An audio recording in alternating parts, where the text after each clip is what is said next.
गुरुर्ब्रह्मा गुरुर्विष्णुर् गुरुर्ब्रह्मा गुरुर्विष्णुर् गुरुर्देवो महेश्वरः गुरुर्देवो महेश्वरः गुरुसाक्षात् परब्रह्म गुरुर्साक्षात् परब्रह्म तस्मै श्री गुरवे नमः तस्मै श्री गुरवे नमः।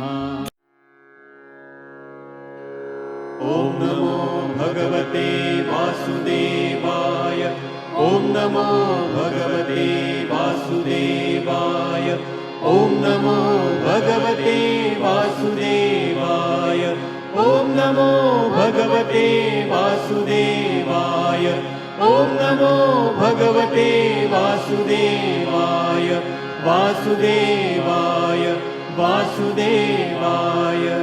प्रेम से बोलो श्री कृष्ण भगवान की जय, भोलेनाथ भंडारी की जय। एक बार बोल दो ना राधे राधे।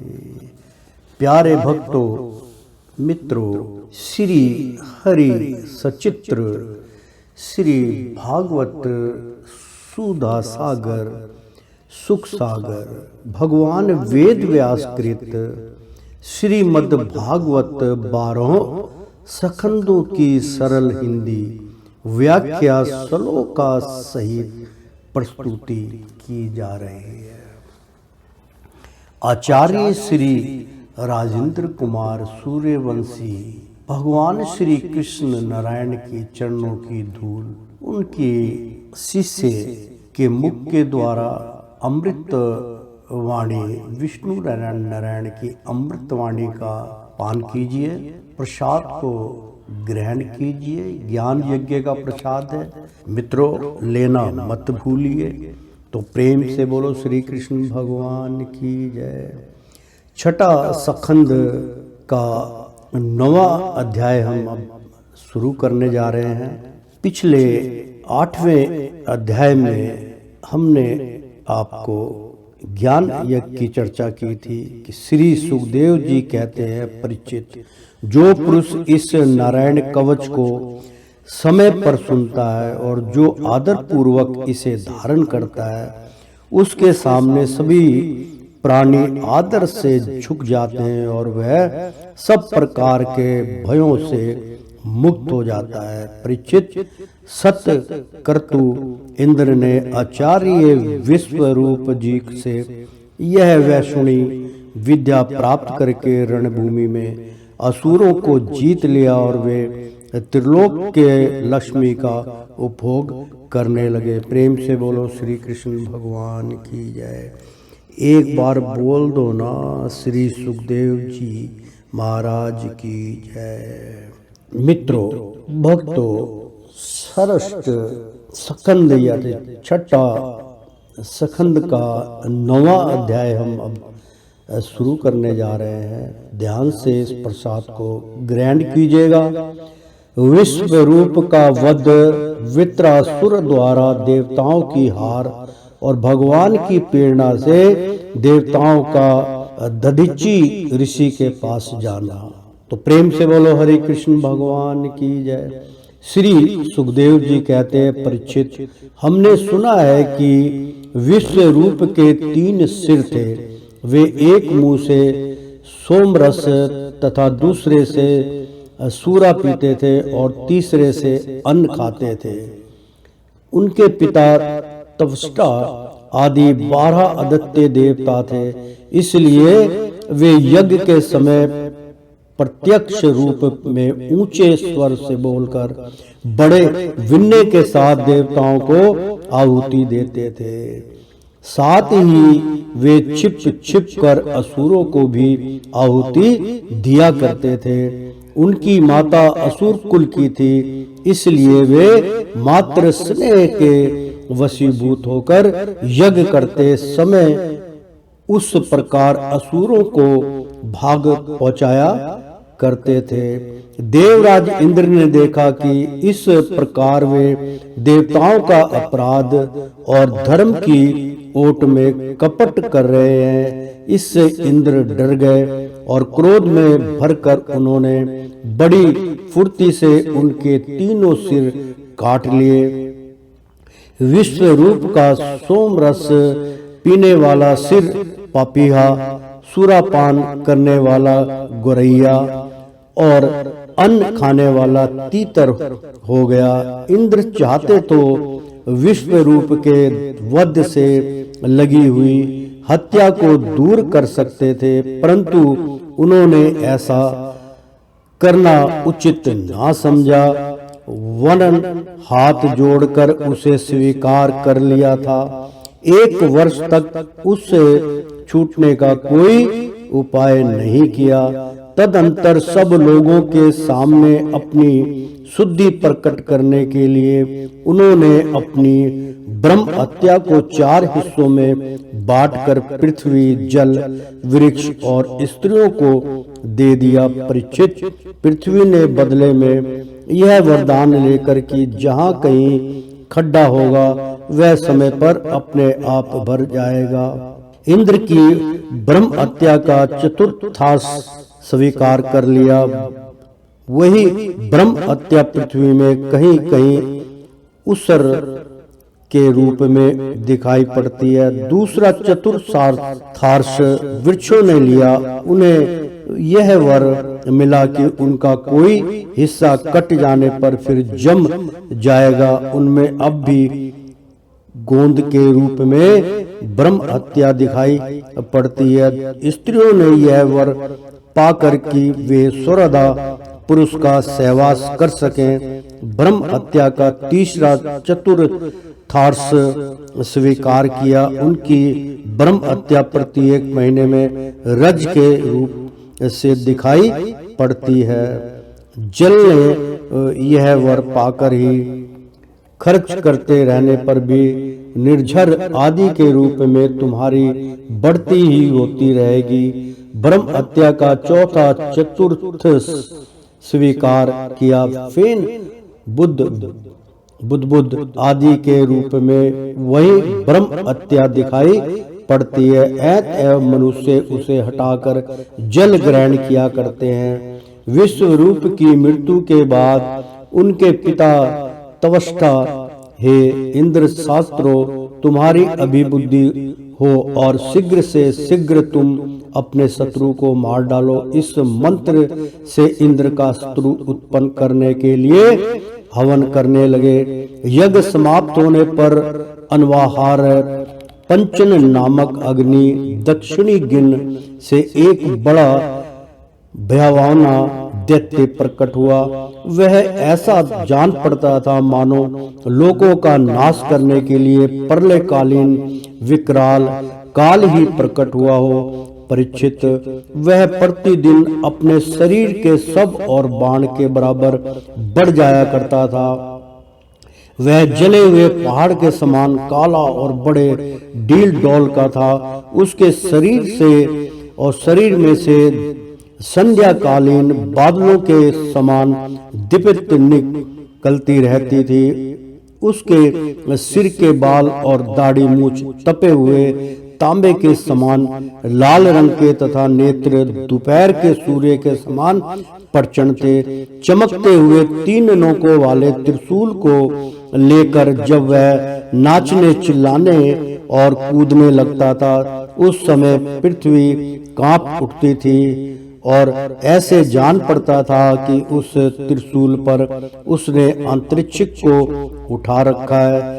वह बार बार जमाई लेता था। इससे जब उसका कंदरा के समान गंभीर मुंह खुल जाता तब जान पड़ता कि वह सारे आकाश को पी जाएगा, जीभ से सारे नक्षत्रों को चाट जाएगा और अपनी विशाल एवं विकराल दाढ़ों वाले मुंह से तीनों लोगों को निगल जाएगा। उसके भयावह रूप को देखकर सब लोग डर गए और इधर उधर भागने लगे।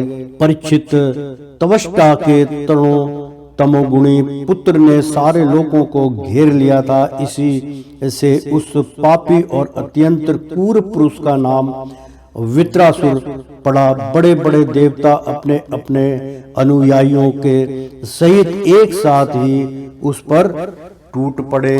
प्रेम से बोलो श्री कृष्ण भगवान की जय। तथा अपने अपने दिव्य अस्त्र शस्त्रों से प्रहार करने लगे, परंतु वित्रासुर उनके सारे अस्त्र शस्त्रों को निगल गया। अब तो देवताओं के आश्चर्य की सीमा न रही, उनका प्रभाव जाता रहा। वे सब के सब दीनहीन और उदास हो गए तथा एकाग्र चित्त से अपने हृदय में विराजमान आदि पुरुष श्री नारायण की शरण में चले गए।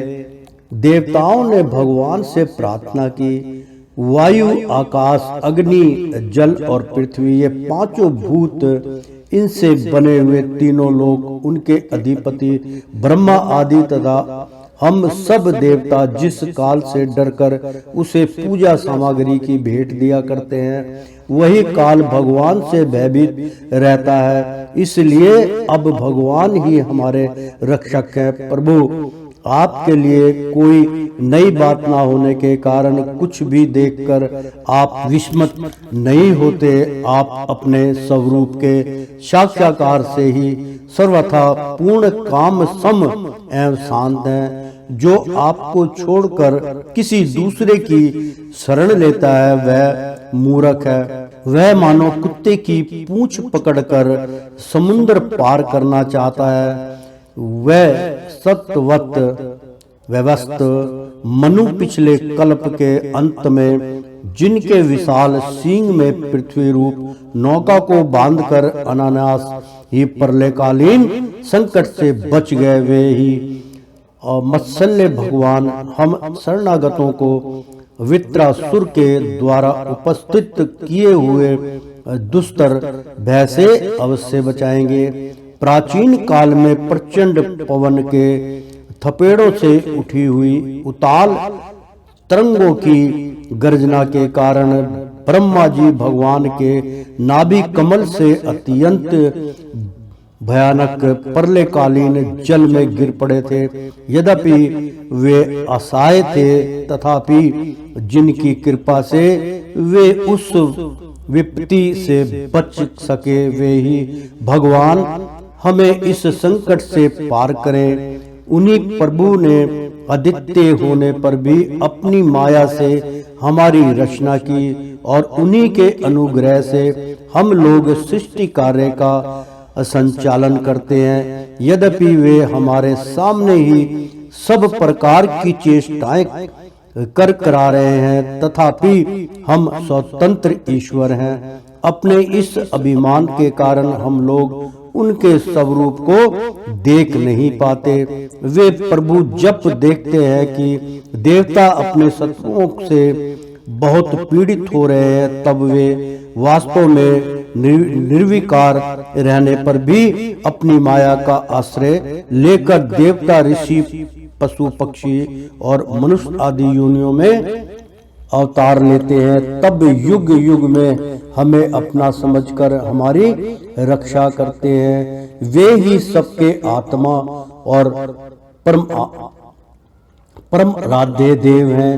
वे ही प्राकृतिक और पुरुष रूप से विश्व के कारण हैं। वे विश्व से पृथक भी हैं और विश्व रूप भी हैं। हम सब उन्हीं शरणागत वत्सल भगवान श्री हरि की शरण ग्रहण करते हैं।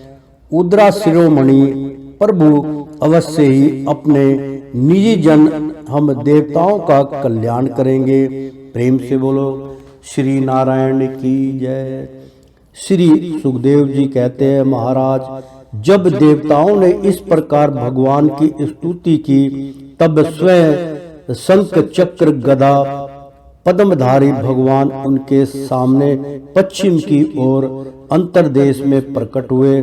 भगवान के नेत्र शरत कालीन कमल के समान खिले हुए थे। उनके साथ 16 पार्षद उनकी सेवा में लगे हुए थे। वे देखने में सब प्रकार से भगवान के समान ही थे।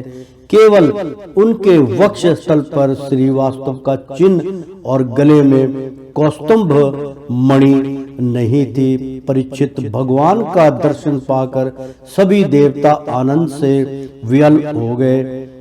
उन लोगों ने धरती पर लौटकर साष्टांग दंडवत किया और फिर धीरे धीरे उठकर वे भगवान की स्तुति करने लगे। श्रीमन नारायण नारायण।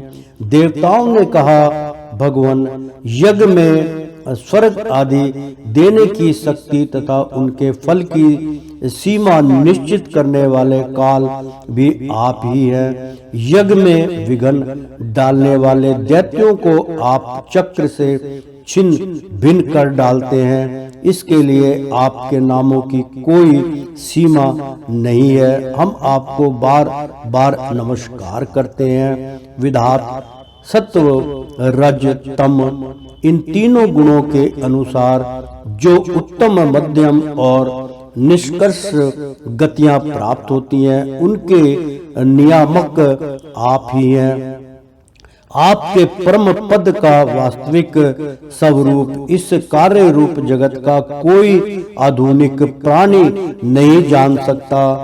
भगवान नारायण वासुदेव, आप आदि पुरुष, जगत के परम कारण और महापुरुष पुरुषोत्तम हैं।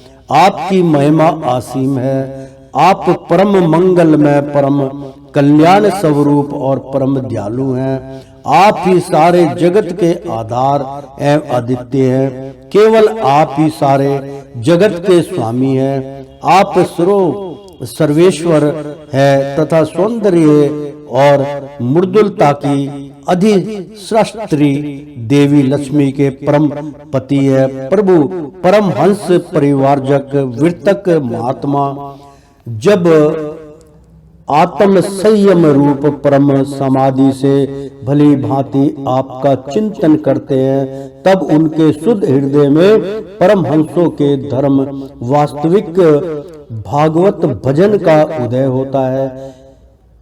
इससे उनके हृदय के अज्ञान रूप किवाड़ खुल जाते हैं और उनके आत्म लोक में आप आत्मानंद के रूप में बिना किसी आवरण के प्रकट हो जाते हैं और वे आपका अनुभव करके निहाल हो जाते हैं। हम आपको 4 बार नमस्कार करते हैं। भगवान,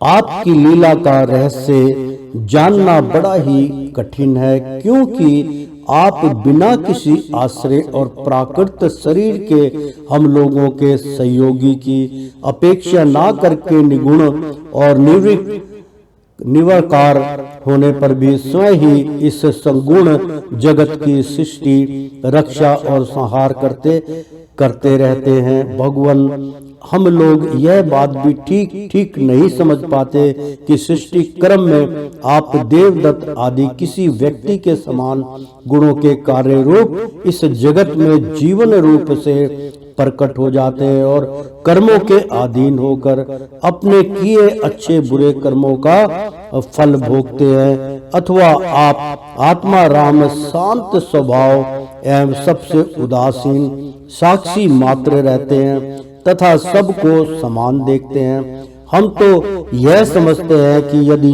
आप में ये दोनों बातें रहें तो भी कोई विरोध नहीं है, क्योंकि आप स्वयं भगवान हैं। आपके गुण अगणित हैं, महिमा अगाध है और आप सर्व शक्तिमान हैं। आधुनिक लोग अनेकों प्रकार के विकल्प, वितर्क, विचार, झूठे प्रमाण और कुत्र कर पूर्ण शास्त्रों का अध्ययन करके अपने हृदय को दूषित कर लेते हैं और यही कारण है कि वे दुराग्रही हो जाते हैं। आप में उनके बाद विवाद के लिए अवसर ही नहीं है। आपका वास्तविक स्वरूप समस्त माया में पदार्थों से परे केवल है। जब आप उसी में अपनी माया को छिपा लेते हैं, तब ऐसी कौन सी बात है जो आप में नहीं हो सकती। इसलिए आप साधारण पुरुषों के समान कर्ता भोक्ता भी हो सकते हैं और महापुरुषों के समान उदासीन भी। उसका कारण यह है कि ना तो आप में कर्तव्य भोक्तव्य है और ना तो उदासीनता है। आप तो दोनों से विलक्षण अनिवार्य है। जैसे एक की रस्सी का टुकड़ा भ्रांत पुरुषों को सर्प माला धारा आदि के रूप में प्रतीत होता है, किंतु जानकर कोई रस्सी के रूप में, वैसे ही आप भी भ्रांत बुद्धि वालों को कर्ता भोक्ता और अनेक रूपों में देखते हैं और ज्ञानी को शुद्ध सच्चिदानंद के रूप में आप सभी की बुद्धि का अनुसरण करते हैं। प्रेम से बोलो श्री कृष्ण भगवान की जय। बहुत सुंदर इसमें प्रसंग चल रहा था, मैं इसका कुछ उच्चारण करके आपको बतलाता हूँ, तब आपके समझ में आएगा। मित्रों, कि आधुनिक लोग अनेकों प्रकार के विकल्प, वितरक, विचार, झूठे प्रमाण और कृतर्कपूर्ण शास्त्रों का अध्ययन करके अपने हृदय को दूषित कर लेते हैं। यानी कि मित्रों, आधुनिक लोग जो मतलब इस परे लोक के ज्ञान को ना मान के और जो वैज्ञानिक लोग हैं, आधुनिक जो आजकल का मतलब आधुनिक है कि कोई बैलगाड़ी पे ना जाके कोई अपना जहाज पे जाएगा, कोई रेलगाड़ी पे जाएगा, कोई अपनी कार से बाइक से, ऐसे साधन बन चुके हैं। ना कोई घोड़े पे जाता है, तो इसी प्रकार ना बैलगाड़ी का कोई प्रयोग होता है। तो आधुनिक लोग अनेकों प्रकार के विकल्प, मतलब उनके बहुत विकल्प होते हैं, हम ये बनाएंगे, हम वो करेंगे, मतलब हवा में खूब तीर छोड़ते हैं वितरक।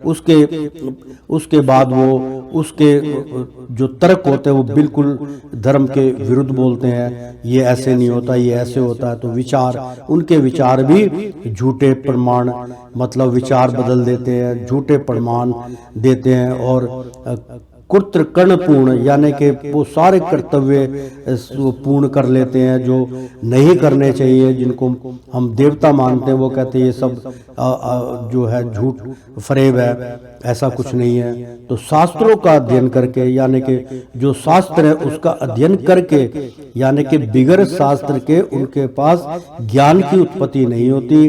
अहम अहंकार के कारण शास्त्रों का अध्ययन करके अपने हृदय को दूषित कर लेते हैं, यानी कि उस शास्त्र को पढ़ के और उसके विपरीत चलना। यानी कि आपने देखा होगा कि कई लोग शास्त्र पढ़ने के बाद, हालांकि मुझे इस बात की टिप्पणी नहीं करनी चाहिए, फिर भी जब इसमें उच्चारण का समय आया है तो मैं आपको समझा दूं, क्योंकि इसमें बहुत बड़ा इसमें एक रहस्य छिपा हुआ था जिसको मैं खोलना चाह रहा था कि आधुनिक लोग अनेकों प्रकार के विकल्प, वितरक, विचार, झूठ प्रमाण और कृतकर्णपूर्ण शास्त्रों का, यानी कि जब शास्त्रों की बात आती है तो भाई वो शास्त्र पढ़ने से मतलब शास्त्रों का अध्ययन करके अपने हृदय को दूषित कर लेते हैं। यानी कि दूषित करने का मतलब होता है कि अब गंदा कर लेते हैं, उसको बिगाड़ देते हैं, उसमें मैला कर देते हैं। ऐसा शब्द क्यों इस्तेमाल किया गया ग्रंथ में, इसलिए मुझे मित्रों इसका उच्चारण करना परम आवश्यकता है। कहने का तात्पर्य यह है, अर्थात मैं दोबारा फिर इसको समझाता हूँ आपको कि आधुनिक लोग अनेकों प्रकार के विकल्प, मतलब उनके कितने ही विकल्प होते हैं, इस काम को ऐसे करेंगे, इस काम को वैसे करेंगे, इस काम को ऐसे करेंगे। लेकिन कई बार क्या होता है कि जो कुदरत होती है वो सारे काम निष्फल कर देती है। जैसे कि मान लीजिए हम सड़क बना रहे हैं, बहुत सुंदर और बहुत गहरी सड़क बनाई, तो जैसे सड़क बना के ऊपर से बारिश हो गई, सब धूल-धाल के बराबर हो गया, तो कई बार वो हमारा किया हुआ कर्म गलत भी हो जाता है। आधुनिक लोग अनेकों प्रकार के विकल्प, वितरक, विचार, झूठे प्रमाण और कृतकपूर्ण शास्त्रों का, यानी कि कुर्तक पूर्ण का मतलब होता है कि उसके विपरीत, उससे मतलब चिढ़ के और उसको कुर्तक मतलब उसके जो कर्म है उसको गलत तरीके से मतलब इस्तेमाल करना, पूर्ण शास्त्रों का अध्ययन करके अपने हृदय को दूषित कर लेते हैं, यानी कि उसके बारे में वो उसको पलटा पुलटी करते हैं। पलटा पुलटी का मतलब होता है कि एक अलग ही ग्रंथ को पढ़ के, क्योंकि सबसे बड़ा जो ज्ञान है मतलब जैसे कि ये जो हमारा भागवत जो कथा है, और भागवत जो है जो मनु सूर्य ने अपने पुत्र मनु को सुनाई थी, और सूर्य भगवान कौन थे? सुदर्शन महाराज, विष्णु भगवान वही हैं, वही चक्रधारी, वही सब कुछ है। उन्होंने जो ये ज्ञान सतयुग से ही वो मतलब जो सूर्य प्रकट हुए तब से वो ज्ञान प्रचलित कर लिया था। फिर महाभारत के टाइम में अर्जुन को उन्होंने 18 अध्यायों में सब ज्ञान प्रदान किया था। मित्रों, इस बात को आप अपने अंदर गांठ बांध लीजिए, चाहे धर्म कोई भी हो, मनुष्य एक ही है, उसकी सब चीज़ एक होती है, चाहे वो किसी भी जाति का हो, उसी के दो हाथ होते, दो पैर होते हैं, लिंग प्राणी है ये, और उसको मतलब मल द्वार, मूत्र द्वार और 9 उनके द्वार होते हैं, सब कुछ सेम होता है। लेकिन हम अपने अनुग्रह के कारण, हम अपने अंतःकरण के कारण, अपनी गहराइयों के कारण उनको बदलने की चेष्टा करते हैं, उन पे तर्क वितर्क करते हैं। उसी की यहाँ पे व्याख्या हो रही है कि एक ही धर्म में निकला हुआ बिगर गीता के, मतलब गीता का मैं मुख्य उपदेश आपको बतला दूं मित्रों, कि गीता जो है, भागवत गीता जो है, ये एक अमृत है। इससे ऊपर और इससे नीचे, यानी कि कोई भी प्राणी इसके ऊपर नहीं जा सकता। उसका ब्रेन जो है, हृदय जो है, वो यहीं तक सीमित है। इसी में से वो सब कुछ निकालेगा, दिमाग में तेजी निकालेगा। जितनी भी पुस्तकें हैं सब इससे ही निकलती है, जितने भी धर्म ग्रंथ हैं सबको पैदा करने वाली मदर बुक्स जो है वो भागवत गीता ही है। प्रेम से बोलो भगवान विष्णु नारायण की जय।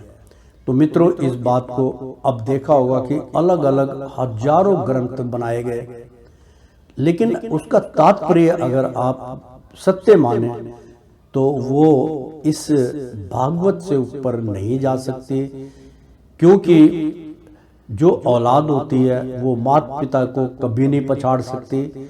माता पिता ने उनको पैदा किया है, उसने माता पिता को नहीं पैदा किया है, इसलिए ये मदर बुक्स है, इससे ऊपर कुछ नहीं। इसमें से ही आपको जितने ग्रंथ, प्रमाणिक ग्रंथ बने हैं, जो अलग अलग मतलब जो है जो अलग अलग मजहब के ग्रंथ बनाए हैं, अलग तरीके से उसको मतलब उसका उच्चारण किया है, लेकिन उसके अंदर जो इष्ट देव हैं, जो उनके वो मान लीजिए उनके खुदा हैं या अल्लाह हैं या गुरु महाराज हैं या ब्रह्म देवता है, मतलब अलग अलग, जैसे कोई बुद्ध को मानता है और कोई जो है महावीर को मानता है, कोई किसी को, सबने अलग अलग उनकी व्याख्या की है, कोई किसको, लेकिन सबके किताब के अंदर, सबकी बुक के अंदर एक बात स्पष्ट होती है, जिन्होंने उसकी उपासना की होती है, जो उनके अंदर जिसकी उपासना चल रही है उसको छुटला नहीं सकते आप। उन्होंने हमेशा कहा है कि एक ही ईश्वर है और मैं उसका संदेश लेके आया हूँ, मुझको मत मानिए, सब उसी की प्रेरणा कीजिए, उसी को मानिए। फिर भी हम इस पे तर्क वितर्क, उल्टे सीधे, मतलब तुम्हारा धर्म क्या है, मेरा धर्म क्या है, उसका धर्म, वास्तु तो धर्म क्या है, वास्तु धर्म जो है वो क्योंकि लोगों को धर्म की अभी परिभाषा भी नहीं पता कि धर्म क्या है। आज मैं ये भी इसका जो थोड़ा सा चला है खुलासा, तो हालांकि मुझे थोड़ी सी इजाज़त है कि कोई उसका उच्चारण कर रहा हूँ मैं, नहीं तो मैं अपना इसके अंदर कोई हस्तक्षेप नहीं कर रहा हूँ। धर्म क्या है मित्रों? एक धर्म होता है और एक अधर्म होता है, ठीक है। एक पाप होता है, एक पुण्य होता है, एक झूठ होता है, एक सच होता है, सब एक दूसरे पर निर्भर है। पृथ्वी है तो जल भी है, जल है तो पृथ्वी है, मतलब आकाश है तो पृथ्वी है, सूर्य है तो संसार है, मतलब इस प्रकार से आप गणना कीजिए। लेकिन धर्म क्या है? धर्म ईश्वर है, धर्म प्रभु है, धर्म परमात्मा है, धर्म एक ओंकार परमेश्वर है, धर्म प्रकाशमय है, धर्म एक ज्योति है। और अधर्म क्या है? अधर्म मित्रों वो है जो इस धर्म को नहीं मानता, वो अधर्म कहलाता है, और जो इसको मानता है वो धर्म कहलाता है। तो धर्म ही ईश्वर है। तो इस बात को हमेशा ध्यान में रखिए मित्रों। प्रेम से बोलो श्री कृष्ण भगवान की जय। तो हृदय को दूषित कर लेते हैं और यही कारण है कि वे दुराग्रही हो जाते हैं, मतलब दूर चले जाते हैं, दूराग्रही हो जाते हैं, मतलब एक छिन्न भिन्न जैसे हो जाते हैं। मान लीजिए हमारा एक परिवार है और तो एक परिवार में कोई किसी को मान रहा है, कोई किसी को मान रहा है, कोई किसी को मान रहा है, सबके अंदर अहम अहंकार उत्पन्न है और सब अलग अलग मार्ग पकड़ लेते तो माला बिखर जाती है। तो हो जाते हैं आप में उनके वाद विवाद के लिए अवसर ही नहीं है, यानी कि ऐसे आप में उनके वाद विवाद के लिए अवसर ही नहीं है। आप उन पे क्या चर्चा करेंगे? आपका वास्तविक स्वरूप समस्त माया में पदार्थों से परे केवल है। जब आप उसी में अपनी माया को छिपा लेते हैं तब ऐसी कौन सी बात है जो आप में नहीं हो सकती। इसलिए आप साधारण पुरुषों के समान कर्ता भोक्ता भी हो सकते हैं, यानी कि इसमें भगवान की वो बात कर रहे हैं। भगवान को कह रहे हैं कि प्रभु आपका वास्तविक स्वरूप समस्त माया में पदार्थों से परे, यानी कि जो ये जिससे हम जुड़े हुए हैं, जो ये हमारा लिंक शरीर जुड़ा हुआ है, जो हमारा नाशवान सुलदेह है, ये सब से आप परे हैं। वास्तविक स्वरूप समस्त माया में पदार्थों से परे भगवान है। केवल है, परे केवल है, केवल एक ही है आप। जब आप उसी में अपनी माया को छिपा लेते हैं तब ऐसी कौन सी बात है जो आप में नहीं हो सकती। आप उस माया में हमें खेलने के लिए देते हैं और पाले के अंदर आप अपना ही मत डाल देते हैं और हमें हरा देते हैं। सब आप ही है। तो इसलिए आप साधारण पुरुषों के समान कर्ता भोक्ता भी हो सकते हैं। मतलब कई बार आप ऐसे भोग कर जाते हैं कि बच्चों के साथ खेलने लग जाते हैं। अब भगवान ने अपनी बाल लीलाओं के अंदर बतलाया था, वो ऐसे ऐसे गरीब सबको बराबर लेके चले, चोरी भी की, माखन चुराया, सब कुछ किया उन्होंने, उनके साथ खेले, बिल्कुल साधारण बने। कोई नहीं मानता था कि ये भगवान हरि कृष्ण महाराज ही हैं। तो ऐसे भी रचना वो रच लेते हैं, इसी माया में भी वो फांस देते हैं। तो इसलिए आप साधारण पुरुषों के समान कर्ता भोक्ता भी हो सकते हैं। हमें नहीं पता कि आप किस रूप में आके संसार में भोग करके जा रहे हैं, अपना काम करके जा रहे हैं। और महापुरुषों के समान उदासीन भी, मतलब जो बड़े बड़े महापुरुष होते हैं, जो देखते हैं कि यार ये ठीक नहीं हो रहा है, उदास हो जाते, तो प्रभु भी उदास हो जाते हैं। इसका कारण यह है कि ना तो आप में कृत तत्व भोग तत्व है, यानी कि आपके अंदर ना तो वो करने की क्षमता आप में भोग करती है, ना भोगते, ना आप उसको भोगते हैं, और ना तो उदासीनता ही। मतलब ये तीनों में से आपके अंदर कोई गुण नहीं है।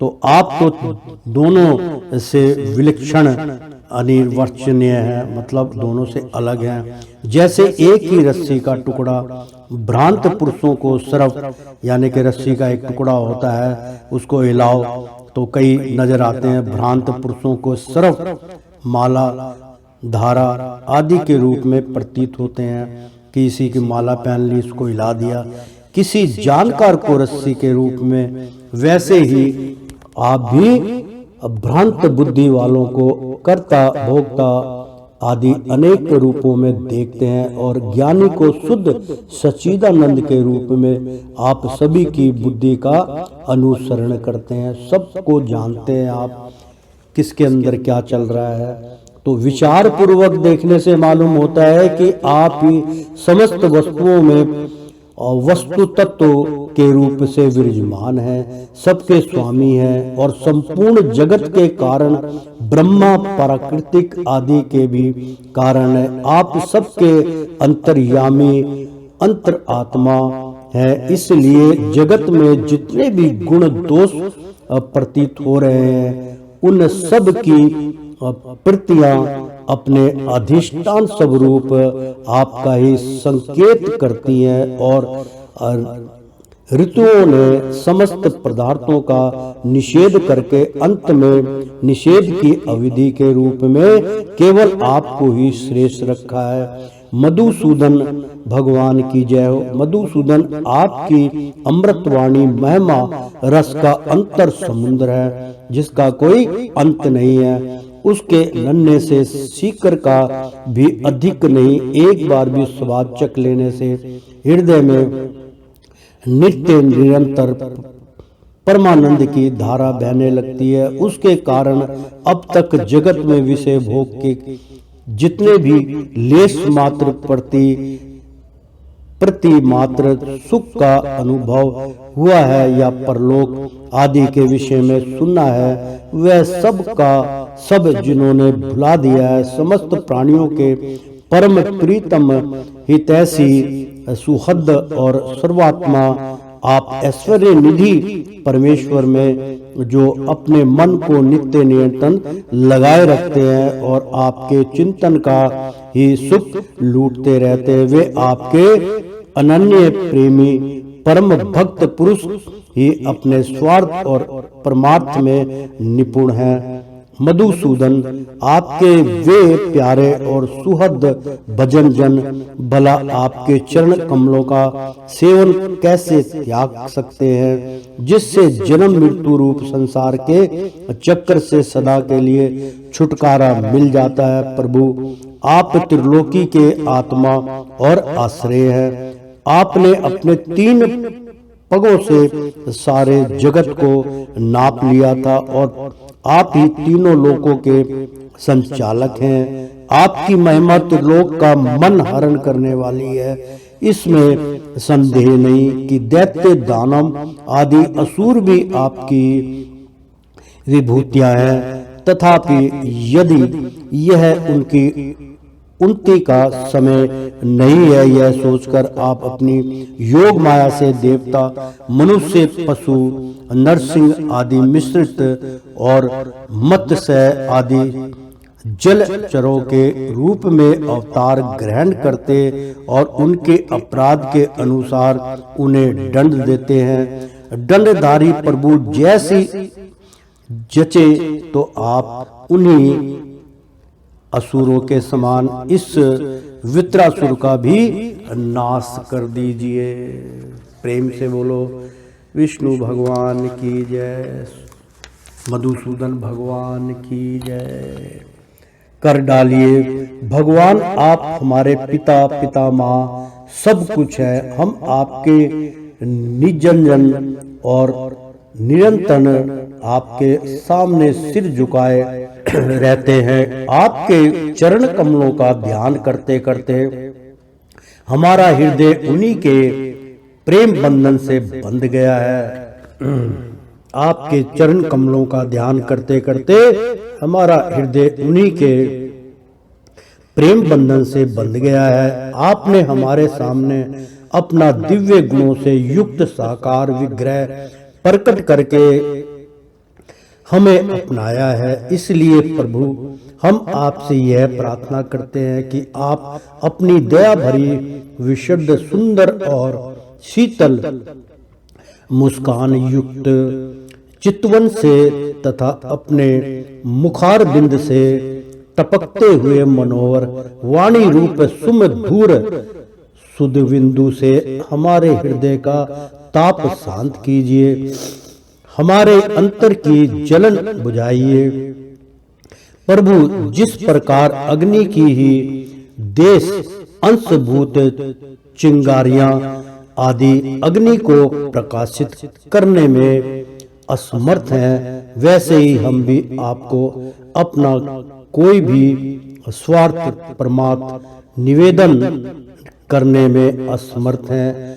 आपसे भला कहना ही क्या है, क्योंकि आप संपूर्ण जगत की उत्पत्ति, स्थिति और लय करने वाली दिव्य माया के साथ विनोद करते रहते हैं तथा समस्त जीवों के अंतःकरण में ब्रह्मा और अंतर्यामी के रूप से विराजमान रहते हैं। केवल इतना ही नहीं, उनके बाहर भी प्राकृतिक के रूप से आप ही विराजमान हैं। जगत में जितने भी देश, काल, शरीर और अवस्था आदि है, उनके उपादान और प्रकाशक के रूप में आप ही उनका अनुभव करते रहते हैं। आप सभी वृत्तियों के साक्षी हैं। आप आकाश के समान स्वर्गगत हैं, निलिप्त हैं। आप स्वयं पर ब्रह्मा परमात्मा हैं।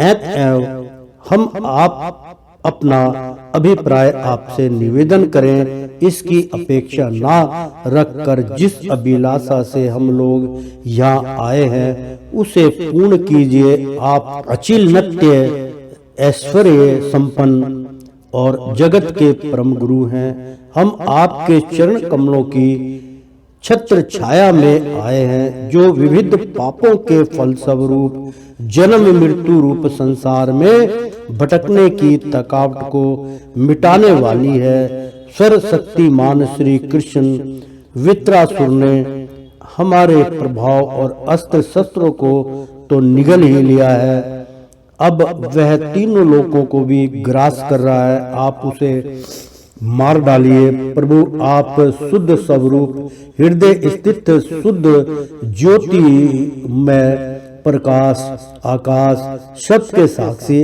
अनादि अनंत और उज्जवल कीर्ति संपन्न है। संत लोग आपका ही संग्रह करते हैं। संसार के पाथिक जब घूमते घूमते आपकी शरण में आ पहुंचते हैं, तब अंत में आप उन्हें परमानंद स्वरूप अभिष्ट फल देते हैं और इस प्रकार उनके जन्म जन्मांतर के कष्ट को हर लेते हैं। प्रभु, हम आपको नमस्कार करते हैं।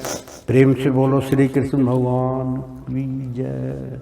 श्री सुखदेव जी कहते हैं, परीक्षित, जब देवताओं ने बड़े आदर के साथ इस प्रकार भगवान का सत्वन किया, तब वे अपनी स्तुति सुनकर बहुत प्रसन्न हुए तथा उनसे कहने लगे। श्री भगवान ने कहा, भगवान उवाच।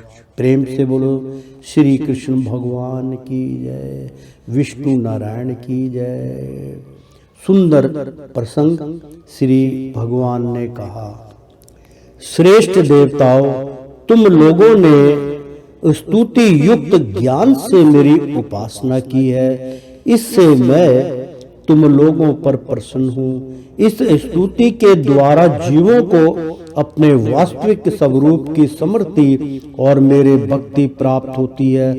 देव शिरोमणियों, मेरे प्रसन्न हो जाने पर कोई भी वस्तु दुर्लभ नहीं रह जाती, तथापि मेरे अन्य प्रेमी तत्ववेता भक्त मुझसे मेरे अतिरिक्त और कुछ भी नहीं चाहते। जो पुरुष जगत के विषयों को सत्य समझता है, वह नासमझ अपने वास्तविक कल्याण को नहीं जानता। यही कारण है कि वह विषय चाहता है, परंतु यदि कोई जानकर उसे उसकी इच्छित वस्तु दे देता है, तो वह भी वैसा ही नासमझ है। जो पुरुष मुक्ति का स्वरूप जानता है, वह अज्ञानी को भी कर्मों में फंसने का उपदेश नहीं देता। जैसे रोगी के चाहते रहने पर भी सदैव उसे कुरपथ्य नहीं देता। देवराज इंद्र, तुम लोगों का कल्याण हो, अब देर मत करो। ऋषि शिरोमणि दधीचित के पास जाओ और उससे उनका शरीर जो उपासना व्रत तथा तपस्या के कारण अत्यंत दृढ़ हो गया है, मांग लो। दाधिची ऋषि को शुद्ध ब्रह्मा का ज्ञान है। अश्वनी कुमारों को घोड़े के सिर से उपदेश करने के कारण उनका एक नाम अश्वसिर भी है। उनकी उपदेश की हुई आत्मविदा के प्रभाव से ही दोनों अश्विनी कुमार जीवन मुक्त हो गए। अथर्ववेदी दाधिची ऋषि ने ही पहल मेरे स्वरूप भूत अमेध नारायण कवच का तवशाट को उपदेश दिया था। तवष्टा ने वही विश्वरूप को दिया और विश्वरूप ने से तुम्हें मिला। दाधिची ऋषि धर्म के परम मर्ग हैं। ये वे तुम लोग को अश्विनी कुमारों के मांगने पर अपने शरीर के अंग अवश्य दे देंगे। इसके बाद विश्वकर्मा के द्वारा उन अंगों से एक श्रेष्ठ आयुध तैयार कर लेना। देवराज मेरी शक्ति से युक्त होकर तुम उसी शस्त्र के द्वारा वृत्तासुर का सिर काट लोगे। देवताओं, वृत्तासुर के मर जाने पर तुम लोगों को फिर से तेज अस्त्र शस्त्र और संपत्तियां प्राप्त हो जाएंगी। तुम्हारा कल्याण अवश्य भयवाभी होगा और है, क्योंकि मेरे शरणागतों को कोई सता नहीं सकता। प्रेम से बोलो श्री कृष्ण भगवान की जय। श्रीमन नारायण नारायण हरि हरि, तेरी लीला सबसे न्यारी न्यारी, बोलो हरि हरि। मित्रों, 9वां अध्याय छठे स्कंद का समाप्त हुआ। 10वां अध्याय हम शुरू करने जा रहे हैं। भक्तों, प्रेम कथा ध्यान से सुनिए, आनंद हो जाइए, आनंदमय हो जाइए। देवताओं द्वारा दाधिची ऋषि की अस्थियों से वर्ज निर्माण और वृत्रासुर की सेना पर आक्रमण। श्री सुखदेव जी कहते हैं, परीक्षित, विश्व के जीवनदाता श्री हरि इंद्र को इस प्रकार आदेश देकर देवताओं के सामने वहीं के वहीं अंतर ध्यान हो गए। अब देवताओं ने उत्तर शिरोमणि अथर्ववेदी दाधिची ऋषि के पास जाकर भगवान के आज्ञा अनुसार याचना की। देवताओं की याचना सुनकर दाधिची ऋषि को बड़ा आनंद हुआ। उन्होंने हंसकर देवताओं से कहा, देवताओं, आप लोगों को संभवतः यह बात नहीं मालूम है कि मरते समय प्राणियों को बड़ा कष्ट होता है। उन्हें जब तक चेत रहता है वही असहा पीड़ा रह सहनी पड़ती है और अंत में वे मूर्छित हो जाते हैं। जो जीव जगत में जीवना और जीवित रहना चाहते हैं, उनके लिए शरीर बहुत ही अनमोल, प्रीतम एवं अभिष्ट वस्तु है। ऐसी स्थिति में स्वयं विष्णु भगवान भी यदि जीव से उसका शरीर मांगे तो कौन उसे देने का साहस करेगा। देवताओं ने कहा, ब्राह्मण, आप जैसे उदार और प्राणियों पर दया करने वाले महापुरुष, जिनके कर्मों की बड़े बड़े यशस्वी महानुभाव भी प्रशंसा करते हैं, प्राणियों की भलाई के लिए कौन सी वस्तु निछावर नहीं कर सकते। भगवान, इसमें संदेह नहीं कि मांगने वाले लोग स्वार्थी होते हैं। उनमें देने वालों की कठिनाइयां का विचार करने की बुद्धि नहीं होती। यदि उनमें इतनी समझ होती तो वे मांगते ही क्यों। इसी प्रकार दाता भी मांगने वाले की विपत्ति नहीं जानते, अन्यथा उसके मुंह से कदापि नाही नहीं निकलती। इसलिए आप हमारी विपत्ति समझकर हमारी याचना पूर्ण कीजिए। दाधिची ऋषि ने कहा, देवताओं, मैंने आप लोगों के मुंह से धर्म की बात सुनने के लिए ही आपकी मांग के प्रति उपेक्षा दिखलाई थी। यह लीजिए, मैं अपने प्यारे शरीर को आप लोगों के लिए अभी छोड़ देता हूँ, क्योंकि एक दिन यह स्वयं ही मुझे छोड़ने वाला है। देव शिरोमणियों, जो मनुष्य इस निशानी विनाशी शरीर से दुखी प्राणियों पर दया करके मुख्यतः धर्म और गौणत यश का संपादन नहीं करता, वह जड़ पेड़ पौधों से भी गया बीता है। बड़े बड़े महात्माओं ने इस अविनाशी धर्म की उपासना की है। उसका स्वरूप बस इतना ही है कि मनुष्य किसी भी प्राणी के दुख में दुख का अनुभव करे और सुख में सुख का। जगत के धन, जन और शरीर आदि पदार्थ क्षण भर के लिए हैं। ये अपने किसी काम नहीं आते, अंत में दूसरों के ही काम आएंगे। ओ, यह कैसी कृपणता है! कितने दुख की बात है कि यह मरण धर्मा मनुष्य इनके द्वारा दूसरों का उपकार नहीं कर लेता। श्री सुखदेव जी कहते हैं, परीक्षित, अथर्ववेदी महर्षि दधीचि ने ऐसा निश्चय करके अपने को परम ब्रह्मा परमात्मा श्री भगवान में लीन करके अपना स्थूल शरीर त्याग दिया। उनके इंद्रियां, प्राण, मन और बुद्धि संयंत्र थे, दृष्टि तत्वमयी थी, उनके सारे बंधन कट चुके थे। अतः जब वे भगवान से अत्यंत युक्त होकर स्थित हो गए, तब उन्हें इस बात का पता ही नहीं चला कि मेरे शरीर छूट गया। भगवान की शक्ति पाकर इंद्र का बल पौरुष उन्नति की सीमा पर पहुंच गया। यथार्थ मित्रों, भगवान की शक्ति पाकर इंद्र का बल पौरुष उन्नति की सीमा पर पहुंच गया। अब विश्वकर्मा जी ने दधीचि ऋषि की हड्डियों से वज्र बनाकर उन्हें दिया और वे उससे हाथ में लेकर ऐरावत हाथी पर सवार हुए। उनके साथ साथ सभी देवता लोग तैयार हो गए। बड़े बड़े ऋषि मुनि देवराज इंद्र की स्तुति करने लगे।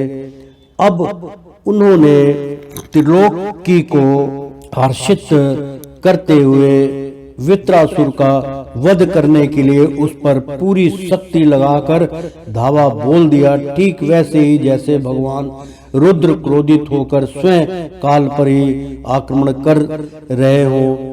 परीक्षित, वृत्रासुर भी दैत्य सेनापतियों की बहुत बड़ी सेना के साथ मोर्चे पर डटा हुआ था, जो व्यवस्थित मानवतंत्र इस समय चल रहा था। अर्थात मित्रों, जो व्यवस्थित मानव अंतर इस समय चल रहा था। इसकी पहली चतुर्युगी का त्रेता युग अभी आरंभ ही हुआ था। उसी समय नर्मदा तट पर देवताओं का दैत्यों के साथ यह भयंकर संग्राम हुआ। उस समय देवराज इंद्र हाथ में वज्र लेकर रुद्र, वसु, आदित्य दोनों अश्विनी कुमार, पितृगण, अग्नि, मरुदगण, ऋषि भृगुगण, साध्यगण और विशेष देवगण आदि के साथ अपनी क्रांति शोभायमान हो रहे थे। वृत्रासुर आदि दैत्य उनको अपने सामने आया देख और भी चिढ़ गए।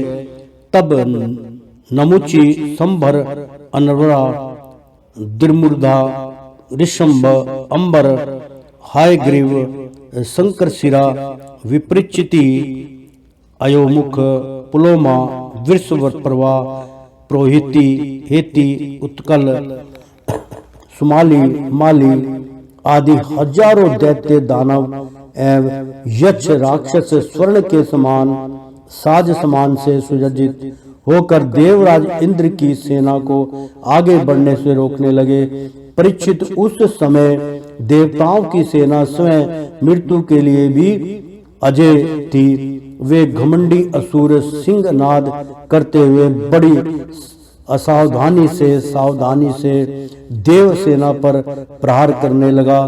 उन लोगों ने गदा, परिघ, बाण, प्रास, मुदगर, तोमर, शूल, फरसे, तलवार, सतंदी, तोप, भूषुंड आदि अस्त्र शस्त्रों की बौछार से देवताओं को सब ओर से ढक लिया। एक पर एक इतने बाण चारों ओर से आ रहे थे कि उससे ढक जाने के कारण देवता दिखलाई भी नहीं पड़ते थे। जैसे बादलों से ढक जाने पर आकाश के तारे नहीं दिखाई देते। परीक्षित, वह शास्त्रों और अस्त्रों की वर्षा देव सैनिकों को छू तक ना सकी, क्योंकि बहुत उनके पास शक्ति थी, इसलिए उनको छू तक नहीं पाई। उन्होंने अपने हस्तालांग धव से आकाश में ही उनके हजार हजार टुकड़े कर दिए। जब असुरों के अस्त्र शस्त्र समाप्त हो गए, तब वे देवताओं की सेना पर पर्वतों के शिखर, वृक्ष और पत्थर बरसाने लगे, परंतु देवताओं ने उन्हें पहले की ही भांति काट गिराया। परीक्षित, जब वित्रासुर के अनुयायी असुरों ने देखा कि उनके असंख्य अस्त्र शस्त्र भी देव सेना का कुछ ना बिगाड़ सके, वहां तक कि वृक्षों, चट्टानों और पहाड़ों के बड़े बड़े शिखरों से भी उनके शरीर पर खरोच तक नहीं आई, सब के सब सकुशल है, तब तो वे बहुत डर गए। दैत्य लोग देवताओं को पराजित करने के लिए जो जो प्रयत्न करते, वे सब के सब निष्फल हो जाते। ठीक वैसे ही जैसे भगवान श्री कृष्ण के द्वारा सुरक्षित भक्तों पर शूद्र मनुष्यों के कठोर और अमंगलमय दुर्वचनों का कोई प्रभाव नहीं पड़ता। भगवान विरोधी मुख असुर अपना प्रयत्न व्यर्थ देखकर उत्साहित हो गए। उनका वीरता का घमंड जाता रहा। अब वे अपने सरदार वृत्रासुर को युद्ध भूमि में ही छोड़कर भाग खड़े हुए, क्योंकि देवताओं ने उनका सारा बल पौरुष छीन लिया था। जब धीरे धीरे वृत्रासुर ने देखा कि मेरे अनुयायी असुर भाग रहे हैं और अत्यंत भयभीत होकर मेरी सेना भी तहस नहस और तितर बितर हो रही है, तब वह हंसकर कहने लगा, शिरोमणियों, वृत्रासुर ने समय अनुसार विरोचित वाणी से वो परीक्षित, नमुची, पुलोमा, मैं, अनवरा, संबर आदि दैत्यों को संबोधित करके कहा, असुरों भागो मत, मेरी एक बात सुन लो। इसमें संदेह नहीं कि जो पैदा हुआ है उसे एक ना एक दिन अवश्य मरना पड़ेगा। इस जगत में विधाता ने मृत्यु से बचने का कोई उपाय नहीं बताया है। ऐसी स्थिति में यदि मृत्यु के द्वारा सब गर्दी लोग और सुयश भी मिल रहा हो, तो ऐसा कौन बुद्धिमान है जो उस उत्तम मृत्यु को न अपनाएगा। संसार में दो प्रकार की मृत्यु परम दुर्लभ और श्रेष्ठ मानी गई है। बहुत सुंदर प्रसंग है मित्रों, ध्यान से सुनिए। एक तो योगी पुरुष का अपने प्राणों को वश में करके ब्रह्मचारी ब्रह्म चिंतन करके द्वारा शरीर का प्रतित्याग, और दूसरा युद्ध भूमि में सेना के आगे रहकर बिना पीठ दिखाए जूझ मरना। तुम लोग भला ऐसा शुभ अवसर क्यों खो रहे हो। प्रेम से बोलो श्री कृष्ण भगवान की जय। ओ श्रीमन नारायण नारायण हरि हरि, तेरी लीला सबसे न्यारी न्यारी, बोलो हरि हरि। मित्रों, 10वें अध्याय का थोड़ा सा उच्चारण करके आपको बतलाते हैं। ज्ञान स्वरूप है। अश्वनी कुमार आए और उनके ब्रह्मा विधा का उपदेश करने के लिए प्रार्थना की। दाझिची मुनि ने कहा, इस समय मैं एक कार्य में लगा हुआ हूँ, इसीलिए फिर किसी समय आना। इस पर अश्वनी कुमार चले गए। उनके जाते ही इंद्र ने आकर कहा, मुनिवर, अश्वनी कुमार वैद हैं, उन्हें तुम ब्रह्मा विधा का उपदेश मत करना। यदि तुम मेरी बात ना मानकर उन्हें उपदेश करोगे तो मैं तुम्हारा सिर काट डालूंगा। जब ऐसा कहकर इंद्र चले गए, तब अश्वनी कुमारों ने आकर फिर वही प्रार्थना की। मुनि ने इंद्र का सब वृत्तांत सुनाया। इस पर अश्वनी कुमारों ने कहा, हम पहले ही आपका यह सिर काटकर घोड़े का सिर जोड़ देंगे, इससे आप हमें उपदेश करें। और जब इंद्र आपका घोड़े का सिर कटा देंगे, तब हम फिर असली सिर जोड़ देंगे। मुनिवर ने मिथ्या भाषण के भय से उनका कथन स्वीकार कर लिया। इस प्रकार असुर मुख से उपदेश की जाने के कारण ब्रह्मा विदा का नाम अश्वेसिरा पड़ा। प्रेम से बोलो श्री कृष्ण भगवान की जय। ओ श्रीमन नारायण नारायण हरि हरि, तेरी लीला सबसे न्यारी न्यारी, बोलो हरि हरि। ओ श्रीमन नारायण नारायण हरि हरि, ओ लक्ष्मी नारायण नारायण हरि हरि। एक बार बोल दो ना, राधे राधे।